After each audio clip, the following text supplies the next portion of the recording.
남편이 마마보이 성향이 너무 심하고 시댁에 대한 의존도가 너무 높고 아이에 대해서 좀 불성실한 케어를 하는 게 이혼 사유가 될 수 있냐? 될 수도 있고 결론적으로 말씀드리면 안 될 수도 있습니다. 단순히 마마보이 성향이라던가 예를 들어 분유를 젖꼭지를 통해서 먹는다, 이게 무슨 기본적으로 어떤 학대행위나 어떤 부부간 충실 의무 위반이라고 곧바로 할 수는 없거든요. 그런데 이제 실제로 혼인 생활을 해보면은 그런 성향의 남편을 만났다 그럼 거의 공포 아니겠어요? 너무너무 충격적일 것 같아요. 물론 무슨 음료수를 나이 40 넘은 사람이 뽀로로 음료수를 먹는 것도 자유고요. 우유를 젖꼭지에 담아서 먹던 말든 그것도 자유죠. 그것만으로 소아성애다 라고 확정할 수는 없기 때문에 그런 거거든요. 그래서 조금 더 증거를 좀 찾으실 필요가 있어요.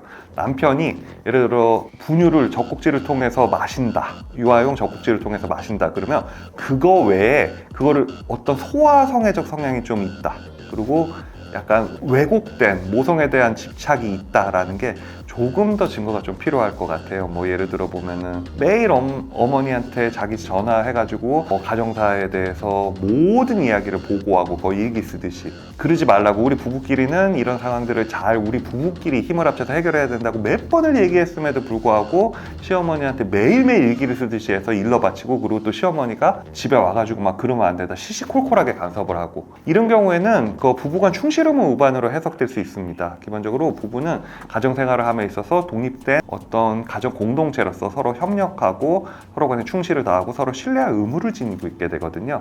그거에 대한 객관적으로 명백한 위반이고, 아내보다는 오히려 시어머니를 믿음으로 인해서 부부 간의 신뢰를 저해하는 행위가 장기간 지속될 경우에는 이혼이 가능합니다.